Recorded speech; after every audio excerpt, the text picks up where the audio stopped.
love this topic. It's like vindicating for me because when I first started, well, yeah, I was writing about it before everyone thought these things were stupid. So it's just like all of a sudden everyone's like all into them, and I'm like, haha.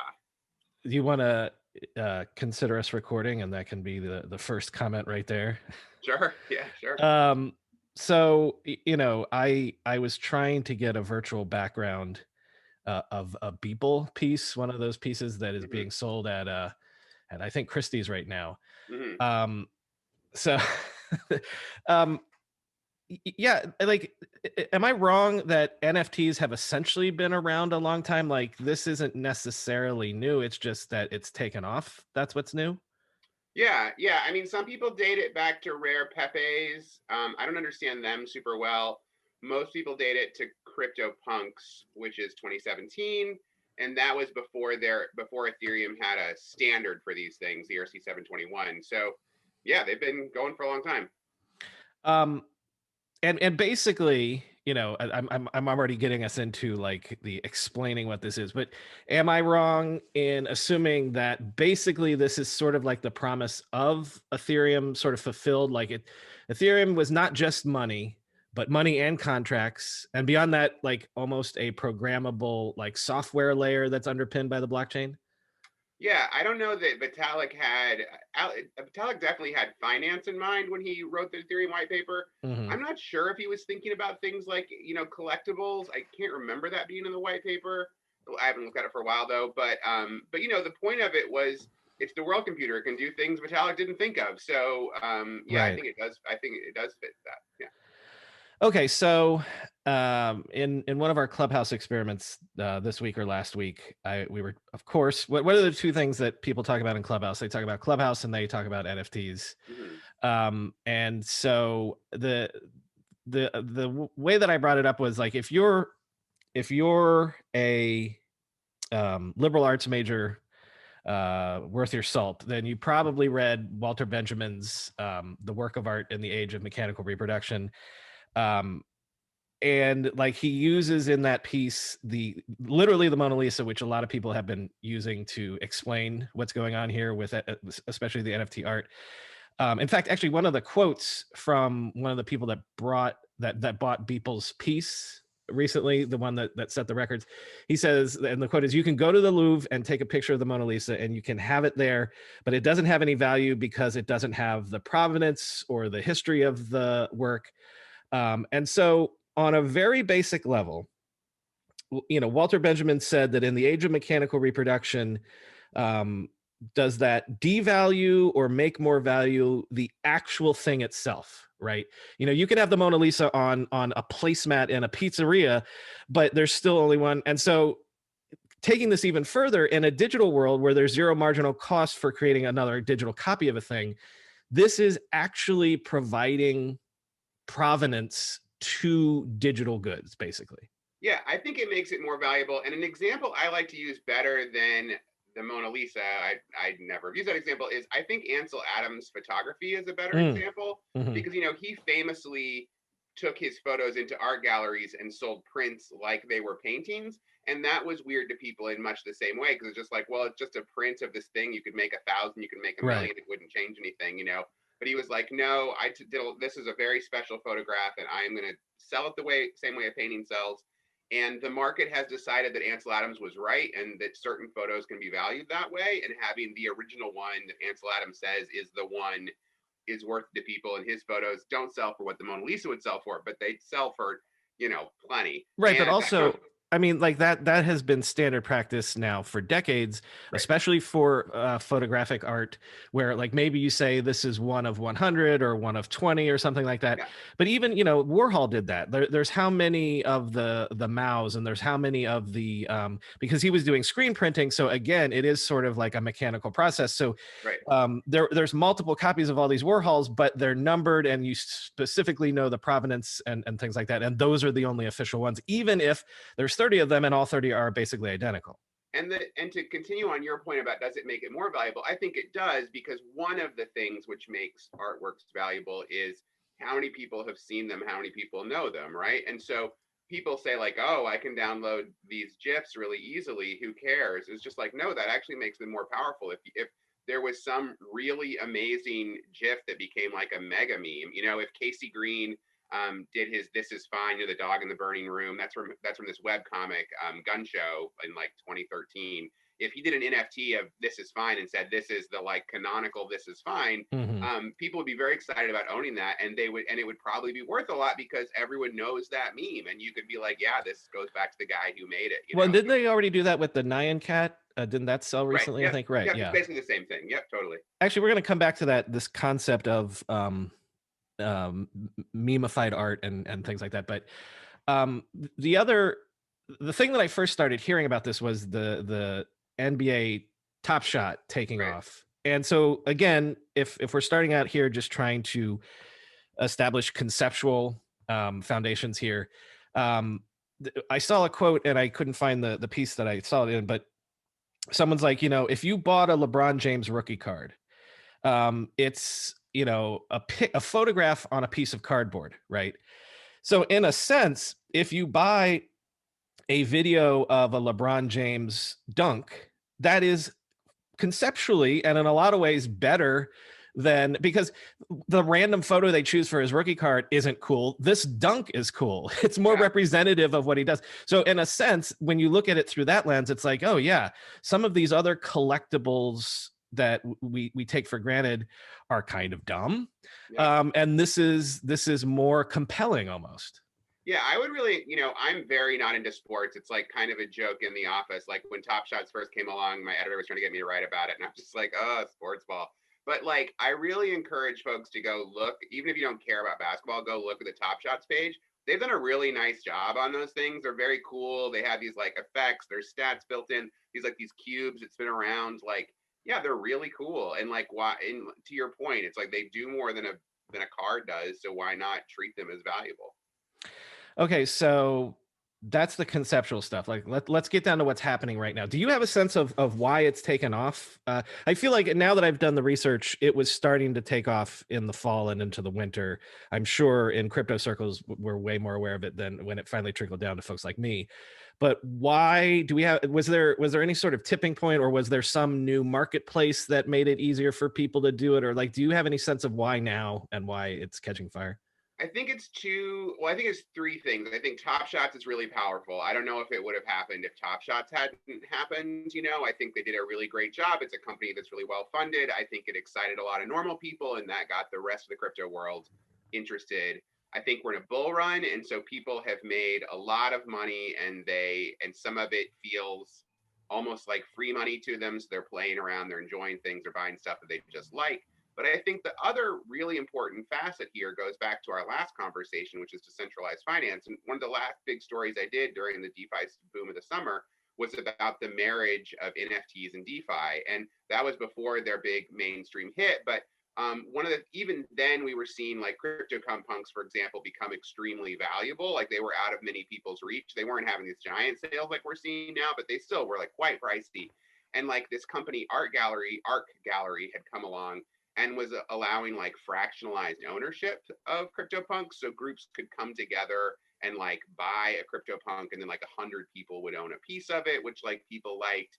And we saw other things like that. So a lot more people were finding ways to basically create equity in NFTs, which of course, once that was happening, that brought more liquidity in the market. More liquidity drove up prices for the best stuff. And so I think that flywheel got going, and then Top Shots made a lot of normal people start to learn about the concept. And then and then we're here today. You know, I think to me, that's the story.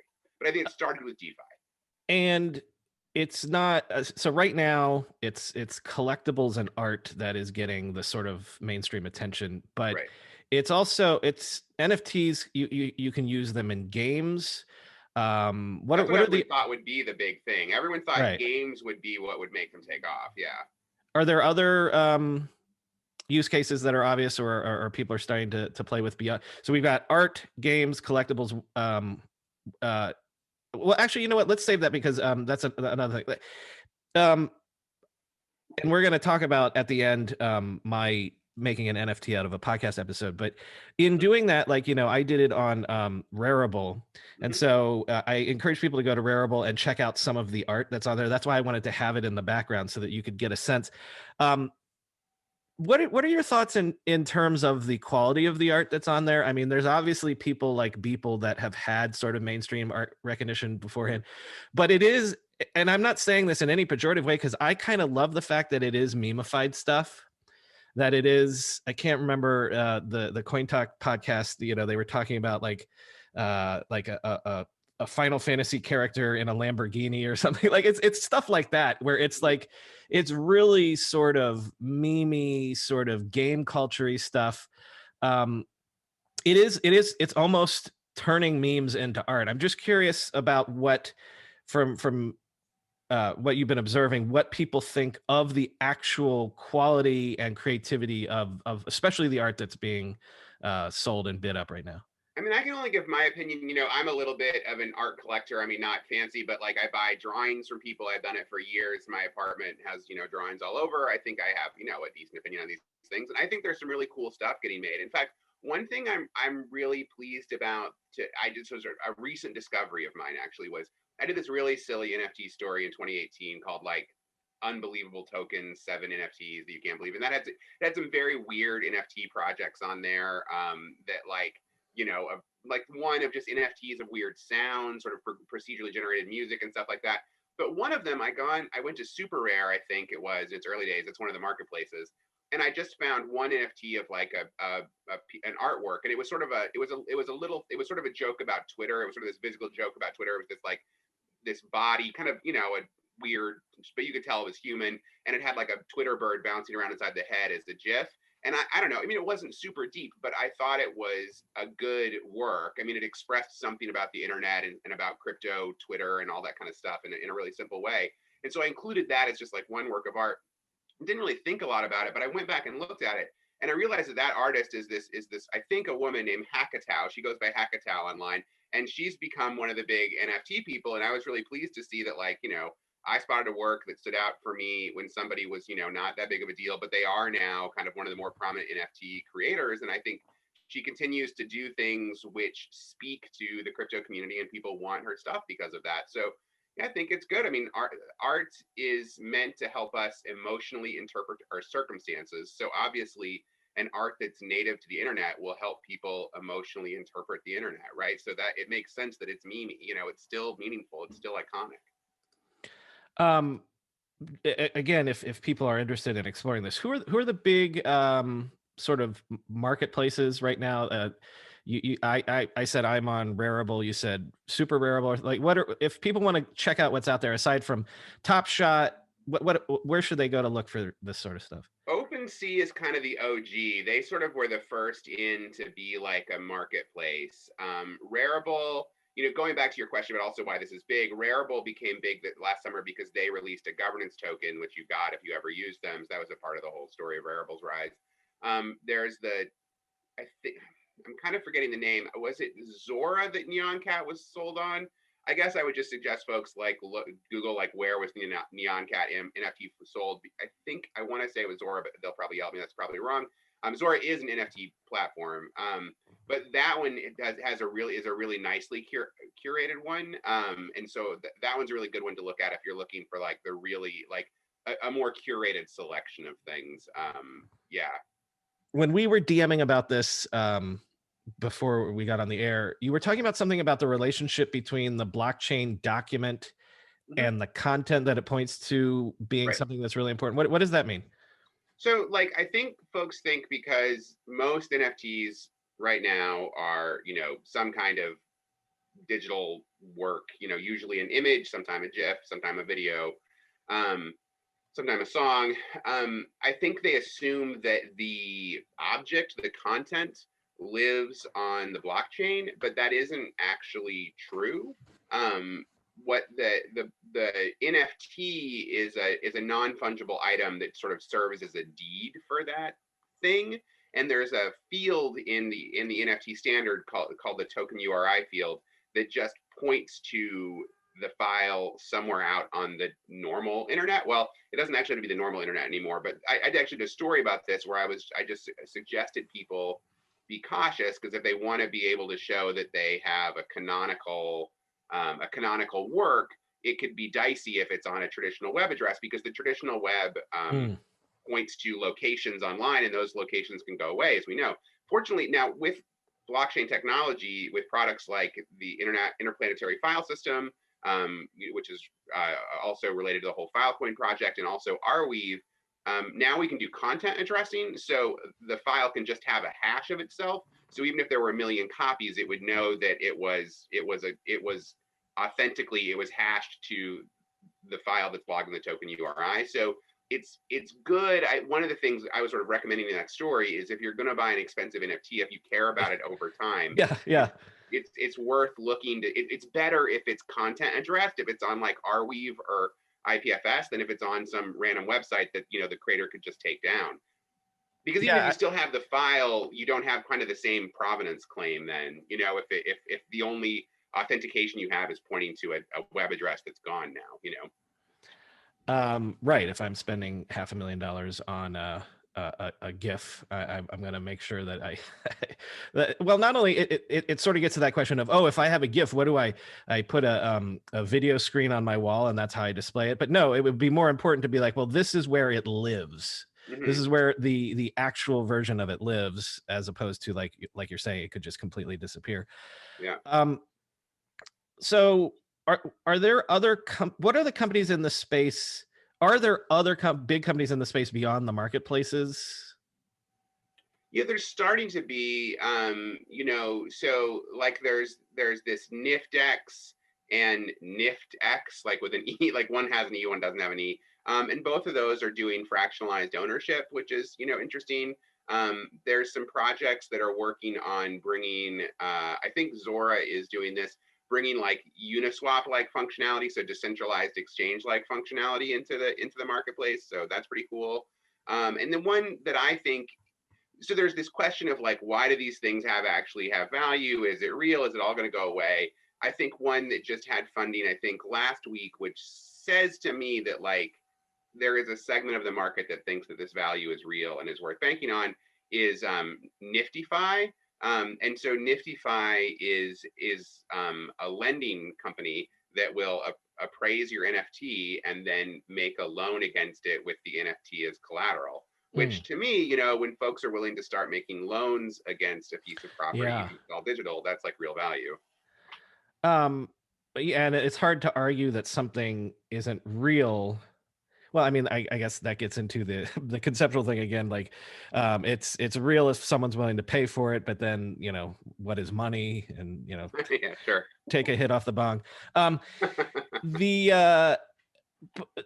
There's also though real world applications for NFTs beyond just the provenance of like a collectible or a piece of art, though, right? Yeah, I mean, well, there's starting to be. I mean, people are working on that. So, for example, there's this company, Persistence, which is working on sort of tracking shipping invoices with NFTs. And I guess these things, I don't really understand it, but in the logistics world, those invoices are actually like worth real money. Like that's how trade finance works. Like you could have an invoice that says you'll get paid for shipping something in 6 months, and you can actually sell it on to somebody else. And so that's why that's valuable to do, and that's all done in a bunch of centralized structures now. But they're trying to break it out, and NFTs would be a good way to do that. In DeFi, for example, there's this big protocol, Yearn, which people make a lot of money in, but sometimes, DeFi is crazy and things fall apart. And so they've started offering an insurance program in there where you can insure against smart contract failure, which does happen sometimes. And those insurance policies, because they have a lot of moving parts in them and you cut a specific deal, are represented by NFTs. And so that's another example. And the thing that I really think would make sense to move on to NFTs, and in some places are experimenting with this, I don't think it's really happening anywhere yet, is just land title would make a lot of sense as NFTs. I mean, if anyone out there's ever bought a house, that's a mess. Or even cars, selling cars, used cars, things like that. Yeah, that could be too. And then you really know the person really has it. You can look on the blockchain and chase it all the way back to the the guy. Well, not only that. Wait. See, we're coming up with a use case right here. If you're selling a used car in the NFT or in the blockchain as well, you could have sort of like the Carfax report or like the maintenance history of the car and things like that. Yeah. Yeah. You also I mean, you mentioned this before. It's funny. You made me think of bearer bonds. Like every Hollywood movie sort of has that as a plot point, is like someone's stealing the bearer bonds or something. So it's like, hey, screenwriters, you need to update this stuff. But you were also talking about how you're mentioning like slicing up these pieces of art and fractionalization and things like that. So there's also tons of scenarios where DeFi can intersect with NFTs. Yeah. Well, and I also hear, let's bring this back to art. Here's my hot take also on fractionalization. You know, I don't think CryptoPunks, I don't think individual CryptoPunks are the work. I would actually argue that the entire body of 10,000 CryptoPunks is the artwork, you know, because these creators came together and they came up with the software that would procedurally generate this series of punks. So to me, the whole work is the entire 10,000 together. And then everyone who owns one has fractional ownership in the work of art that is CryptoPunks. I would say the same thing for hash masks. If you guys have heard about hash masks, that was the last big hot procedurally generated. Can you I have heard of hash masks, but I don't know that I ever investigated. Explain what hash masks are. So hash masks, man, hash masks is one of those things. As soon as I saw it, and I did see it early, I saw it. So the way hash masks, there's a lot of levels to hash masks, which is interesting. So externally, the team that made it, and they're anonymous, but they got a bunch of artists together and asked them to make a bunch of different components, like to paint backgrounds, to paint faces, to make bodies. And then they use software to combine all these things together to make, I think it's like 60,000 hash masks or something. I'm not sure. I mean, there's a lot though. And they procedurally generated all of them. So again, I think that the work of art is all the hash masks again.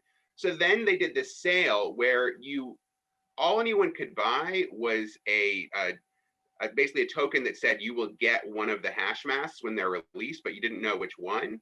And the sale got more expensive as more people heard about it. So it started off, I think it was like 0.1 ETH. The second phase was 0.3 ETH, and that's when I heard about it. That was about $400 at the time. And that had been a long week, but I really strongly considered dropping what I was doing and doing one more story on a Friday afternoon because I knew it was going to be so hot, because these things were so cool. But the thing that was really cool about hash masks, the thing that I was just like above and beyond its aesthetic appearance that I knew was going to make them hot with people, is hash masks incorporated a thing I talked about on my last appearance, liquidity mining. And so if you own a hash mask for, I think, a 10-year period, you will get this token, the NCT token, emitted to you, periodically over that whole time. And what all the NCT token is good for to the smart contract is you can burn some of it to change the name officially of a hash mask that you own. So obviously every time someone changes a name, there's a little less NCT in the world. And what the artist said is when the last NCT is burnt, then the work will be complete and there's a finite supply.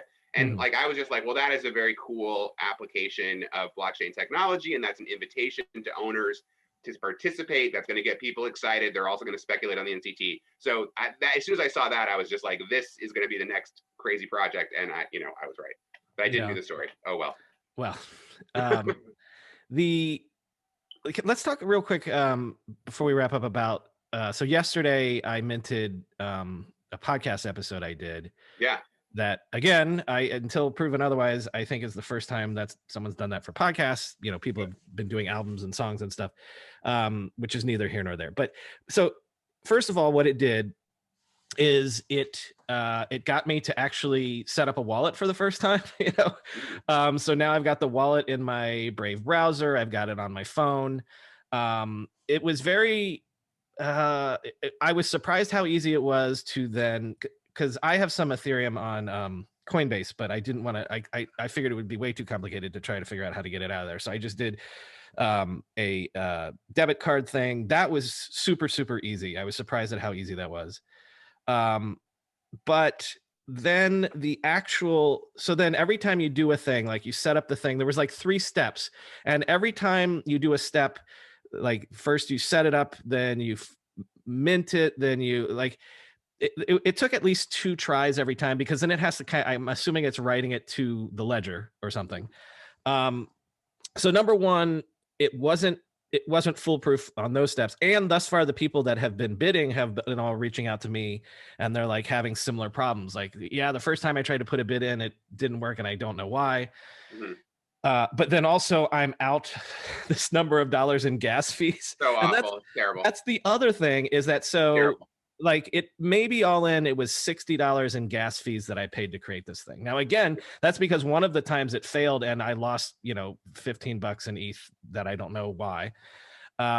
So right, as has been mentioned on the show before, the fees are absurd because even like right now the bidding is the equivalent of $10 for one of them. If you did that, I guarantee you your gas fees would probably be $15. Yeah. Yeah. It's terrible. There's a lot of things happening here. There's a lot of new blockchains that are coming along right now. They just don't quite have their NFT infrastructure worked out yet. I mean, like Tezos, for example, there's this Tezos colors NFT you can buy right now, and they're all just they're just the colors. And you can buy those. But there's not a ton else beyond that it's coming.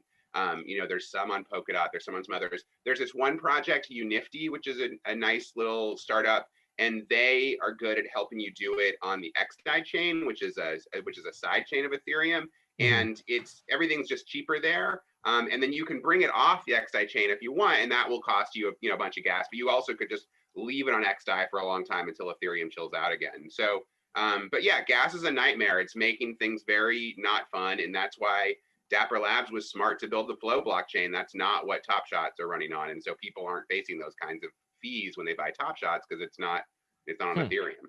Okay, I did not know that. That's interesting. Yeah. All right, so let's wrap with this. This is being recorded on Thursday. Wait, Brian, can I tell you one other fun thing? Sure. Think of your podcasting made me think of. No one's done this yet, but this was an idea. A guy who used to work for us, who's still in the crypto space, Jun Wong. This is an idea he had, which I bet he'll build at some point. But I think it's cool, and it relates maybe to the podcasting. Like as a podcast, you could do some version of this. But like, what if somebody made an NFT where, like, if you do something, the people would give you the NFT, and it actually can't be moved. Like it can only ever go to one wallet. So like Jun's idea was, for example, we could do this for Consensus. We could give people an NFT that just said they were at Consensus 2021, and it would be fixed to that wallet. It doesn't move again, but it allows you to have like a badge of attendance because people care about that kind of thing. Right. You could do it for your guests on your show. Like I was on Tech Meme Ride Home. You could do it for concerts, for hipsters who want to really prove that they knew they were cool before. Well, not only that, I mean, just, proving that an episode has been listened to. I mean, that's important to advertisers to a certain degree. Or like, hey, I did read this book. What if you on a Kindle book, you got all the way to the last page and it like confirms. Yeah. Kindles should be crypto wallets if they were. Yeah. If they were, we could have a secondary book market, and like you would no longer be able to read the book on your book because the token had moved. Oh yeah, Jesus.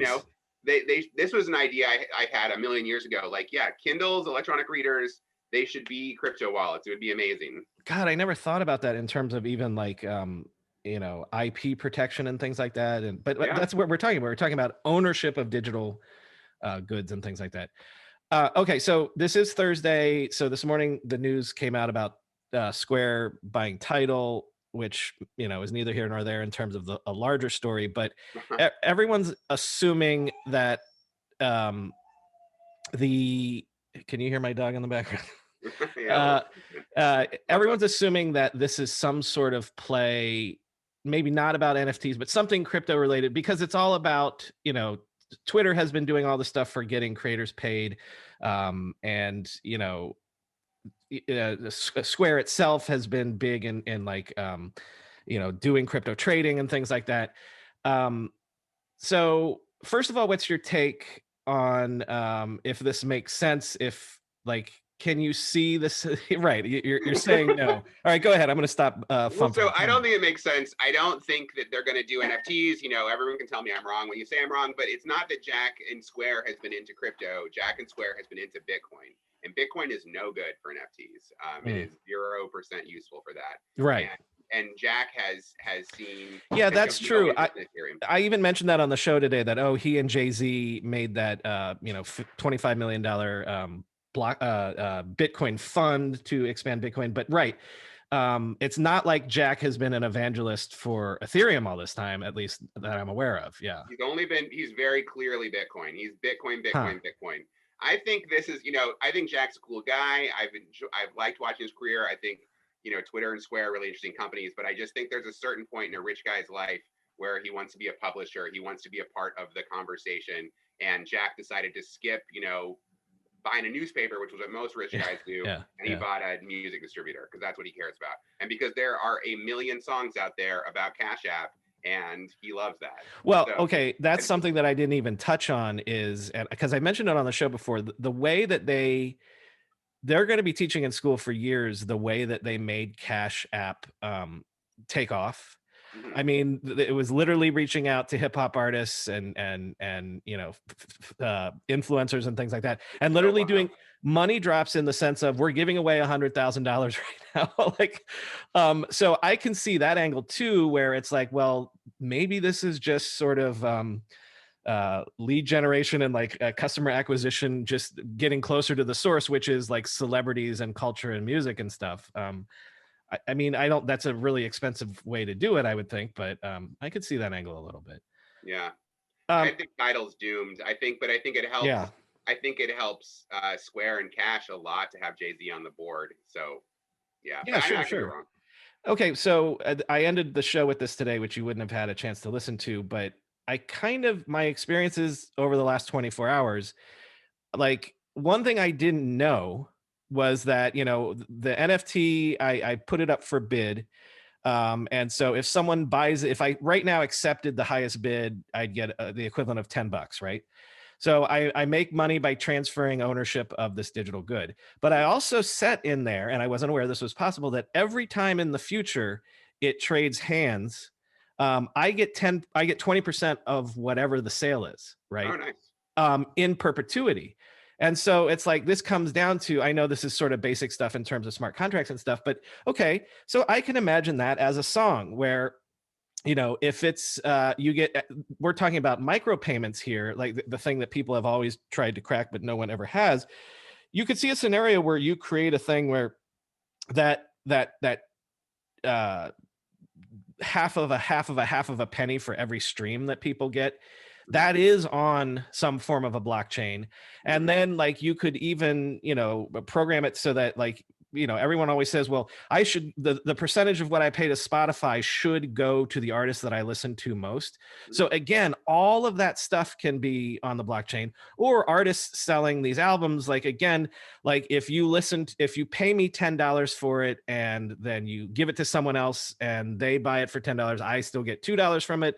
Or, if you pay $10 for it and then every time you listen to it, that's when I get the penny. And then like, if you don't listen to it a certain amount of times, the money goes back to you. And that's the beauty of it, is like, again, I had never had a wallet before, but the fact that this stuff can just happen, if I hit accept right now, that $10 just shows up in my wallet. I don't have to do anything. It's just there. And like, so that's sort of frictionlessness. Now, again, we've mentioned the fees and the gas and all that stuff, but that frictionlessness is pretty fascinating to me. Yeah, the fees are going to go away. I mean, that problem's going to get solved. It's a temporary problem. There is a company that's working on that. They're called Audius. They're a cool little company. They've got some fun people who are a part of them. But I do think that the companies that try to make their moat by being great to creators don't have a history of winning. It's the companies that make their moat by having a lot of content, cutting a really good deal for consumers. Those are the ones that win. And so like, that's why I'm just in the immediate term, I just don't really see those models winning until like something makes like a Spotify or an Apple Music like want to incorporate something like that. The people who already have the supply of content people want. Because I've used Audius, it's a nice app, but it doesn't really have like things I'm crazy about on there, So it's just like that's the problem. But it is an interesting idea. It's a super interesting idea. One note on your deal that you have, where you made it on Rarible, right? Yeah. I understand it like that. The deal that you have where you're maintaining the 10%. Just so you know, I mean, I'm 95% sure I'm right about this. You log it in the NFT, and the marketplaces just honor that. Right. It's not like it's actually enforced by the smart contract. Oh, okay. That's okay. I think it'll get there someday, but right now, and people have told me that it's just hard to do that for various reasons, but everyone just honors it because it's good for everyone if they do. Nobody wants to piss off the creators, and so if the deal's in there, they do it. But I don't. But like if like I bought the podcast and then I just sold it to my buddy directly, Right. It wouldn't So automatically put the $2 into my account, right? yeah, exactly. I might even not even notice that thing was there. The marketplaces will notice it because they're wired to notice it, but we wouldn't necessarily notice it, you know. Okay, well, see, Brady, this is why we had you on to learn about these things. So, thank you, sir, as always, Yeah, thanks for for having me. educating me and educating the audience. What do you want to? People should look you up where and read your stuff where and follow you where? Basically, everything's on CoinDesk. You know, that's the main thing. Follow me on CoinDesk. I'm on Twitter at Brady Dale. That's not bad. But yeah, just come to CoinDesk and a lot of other great writers covering all kinds of good stuff. But if you want to follow stuff about NFTs, I'll probably be the one that's doing it. Yeah, would love to see people reading it and hit me up if they have questions.